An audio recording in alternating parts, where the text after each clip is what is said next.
लो भाई गुप्ता जी, देख लो ये है हम गरीब लोगों का झोंपड़ा। हाँ, जिंदगी में यही झोंपड़ा ही तो बनाया है, महल तो ऐसे बोलने से रहे। चलिए गुप्ता जी, अंदर चलते हैं, चाय लेते हैं। अरे नहीं नहीं शर्मा जी, बाद में कभी आता हूँ, अभी तो मैं निकलता हूँ। अरे नहीं नहीं, पी कर जाइए, वरना पूरी जिंदगी लगाकर जो ये महल बनाया ना, ये आपको कैसे दिखा पाएंगे। चलिए गुप्ता जी, फिर कल मिलते हैं पार्क में दोबारा, है ना? क्यों, बेइज्जती होने लगी तो भेजने लगे?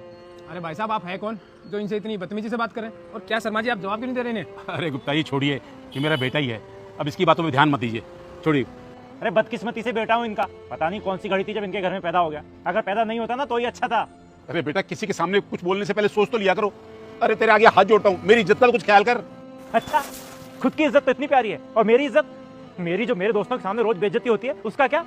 भाई साहब, मानता हूँ कि सर आपके बीच में कोई पर्सनल प्रॉब्लम होगी, लेकिन पिता की बेइज्जती किसी के सामने करना ये भी तो अच्छी बात नहीं है। पूरी जिंदगी इन्होंने आपको पाल पोस के बड़ाई किया है। फिर क्या एहसान कर दिया पाल पोस के? इससे अच्छा तो पैदा होते ही मार दिया होता ना तो अच्छा था। अरे भाई साहब, ऐसी कौन सी बात है जो आप अपने पिता से इतना गुस्सा हो रहे हो?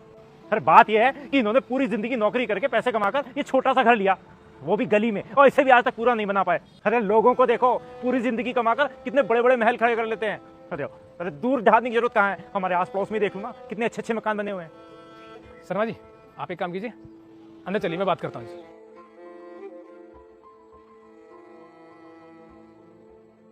तो भाई साहब, आप अपने पिता से इस बात पे नाराज है कि इन्होंने पूरी जिंदगी कमा के एक छोटा सा घर बनाया है जिसे पूरा नहीं कर पाए। अरे नाराज नहीं हो तो क्या हूँ, जिस जमाने में पिताजी ने घर लिया था ना, उस जमाने में यहाँ पर कौड़ियों का भाव था। अरे उस जमाने में ढंग की जगह बड़ा अच्छा सा मकान ले लेते तो क्या बिगड़ जाता।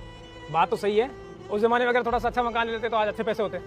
अच्छा वैसे एक बात बताइए भाई साहब, आप क्या करते हैं? मैं प्राइवेट जॉब करता हूँ। अच्छा, कितनी तनख्वाह आपकी? 60,000 रुपये महीना। फिर आपके हिसाब से तो आपने कहीं पे अच्छा मकान ले लिया होगा, जमीन ले ली होगी ना अभी तक तो? नहीं ले पाया। क्यों भाई साहब, क्यों नहीं ली?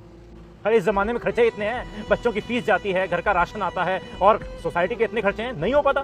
तो भाई साहब, फिर आप अपने पिताजी से क्या उम्मीद करते हैं? अरे जब आप 60,000 महीना कमा के कोई जमीन नहीं ले पा रहे, कुछ नहीं ले पा रहे, तो आप बोल रहे हो कि आपके पिताजी ने कुछ नहीं लिया। अरे उस जमाने में आपके पिताजी क्या कमाते होंगे? 200 300 ये कमाते होंगे, तो फिर ये कैसे ले सकते थे? इन्होंने ये ले लिया, यही बड़ी बात है। अरे आप खुद सोचिए ना कि उस जमाने में आप भी तो थे, आपकी पढ़ाई थी, आपको पालना पोसना था, और भी बच्चे होंगे, सबको पालना पोसना था। अरे सबको करके ये जगह ले ली, वो बड़ी बात है। आप तो वो भी नहीं ले पा रहे, फिर पिता को दोष क्यों दे रहे हैं? नहीं, वो मेरा मतलब। क्या मतलब? हो गई बोलती बंद? अरे भाई साहब, आप जितनी भी मेहनत करके बाद में जब आपके बच्चे बड़े होंगे ना, तो वो भी आपको ये बोलेंगे कि हमारे पिता भी हमारे लिए कुछ नहीं ले पाए। लेकिन आप अभी की सिचुएशन अच्छे से जानते हो कि आप कितनी मेहनत कर रहे हो और क्या कमा पाओगे। वैसे आपके पिता ने उस समय बहुत अच्छी मेहनत करी थी, तब जाके प्लॉट तो ले लिया। लोगों के पास तो ये भी नहीं है, और आपको इतना ही है तो आप खुद करिए ना कोशिश, आप खड़ा कीजिए महल, फिर बोलिए अपने पिता को कि आप कुछ कर पाए। अभी तो आपने भी कुछ नहीं किया ना, इसलिए कहता हूं भाई साहब, इज्जत किया कीजिए। उन्होंने जितना कर दिया वही बड़ी बात है। चलते हैं।